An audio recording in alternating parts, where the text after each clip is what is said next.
Well, hello once again. This is me, Leonard Wells, broadcasting as usual from HASLINGDEN, north of Manchester in the UK, on Thursday, the 25th of August 2011. I see in the news today that our Conservative Liberal coalition government is boasting how they've smacked all the people who've been fiddling their income tax and stuffing money in Swiss bank accounts, how they've slapped them very hard with this deal with the Swiss banks.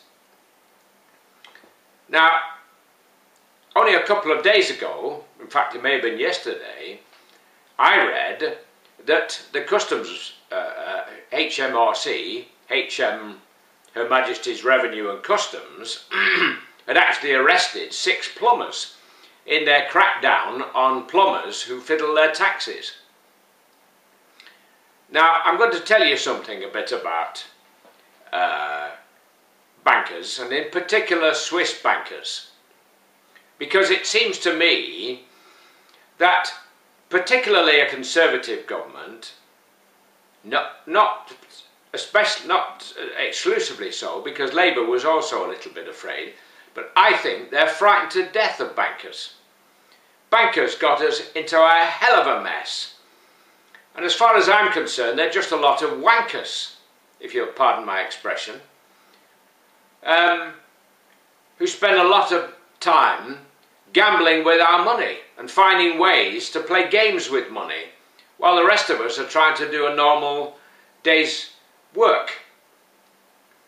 A decent day's pay for a decent day's work. What they do, as far as I'm concerned, is playing silly beggars with other people's money. Now, Swiss bankers, for many, many years, before the Second World War, they offered facilities for people who were, shall we say, in the cloak and dagger business, who had lots of money which they couldn't explain. And they let it be put about that if you'd got ill-gotten gains, Switzerland was the place to put it, because by law they wouldn't tell anybody whether you'd got money there or even if you'd not got money there. That's how strong the Swiss secrecy law was. And lots of Nazis, and unfortunately lots of Jews, took advantage of this secrecy and the safety of the Swiss franc and the fact that Switzerland was neutral, and put their money in accounts in Switzerland. Some of them what was called a Swiss numbered account, which means that you were only given a number, and that number would be sufficient to enable you to withdraw money from that bank. Now, as of course you know, during the war, the Germans in the Holocaust murdered 6 million Jews. Many of them had accounts in Switzerland. When the families of those murdered Jews turned up in Switzerland at those particular banks to claim their parents' money, they were asked to produce a death certificate, fully aware that, of course, the Nazis didn't issue death certificates. Why should murderers issue a death certificate?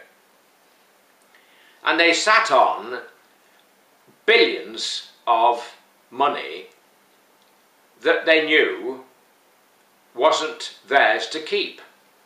And it's only recently that in America, class actions by groups of Jews have been able to force the banks in America, Swiss banks, to make restitution. And the same thing has happened now. This government has backed down from telling the Swiss bankers that if they want to do business in the City of London, they play by our rules, not by Swiss rules. And if they don't play by our rules, then they don't do business here. And we close their banks down here until such time as they decide to play the game. We can't have a situation where one group of people has to drive on one side of the road and another group of people is allowed to drive on the other side of the road, because that's a recipe for disaster. Well, that's what's happening in this case.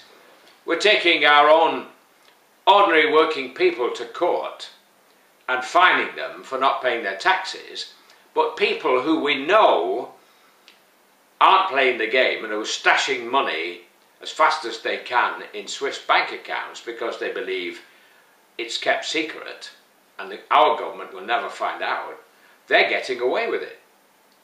And of course the Swiss bankers are laughing all the way to the bank, if you pardon my pun. So that's the situation. The government may boast that it's done a good deal, but actually it's just shown that when it comes to facing up to bankers, they back away, they back down. I was just reading how, in the BBC's news website, how Sir Philip Goodwin, who was the Chief Executive Officer of the Royal Bank of Scotland before it went belly up, we used to terrify his staff. And everybody was afraid to death of him. Now that bank had a private jet, but wouldn't tell anybody that it had a private jet. And Robert Preston of the BBC got in touch with him and said, I believe you have a private jet. And they said, no, we haven't. He said, well, I know you have, and either you admit the fact, or I'm going to put it on the BBC website, the full details and the number of the aircraft. And they admitted it. Now, you all saw what happened in the banking crisis. These people had been gambling, been playing roulette effectively with our money. Bankers in America were selling packets of mortgages they knew were going to fail, and then were betting that they would fail. This is the kind of people we're dealing with. Shysters. Wankers and shysters, the lot of them, I'm afraid. And they should be treated as such. And Swiss wankers and shysters are the worst of the lot. So that's my little rant for Thursday morning. Many years ago I worked for the Inland Revenue here, and I saw the kinds of shenanigans that people play to avoid paying their fair share of tax. Now, nobody likes paying tax, but if one's got to pay it, we should all pay it. I've also been inside Swiss banks and talked to them about Swiss numbered accounts, so I know exactly what I'm talking about. I'm going to close now while it's still, and say God bless, while it's still legal in the UK to say God bless. Take care, see you soon, bye for now.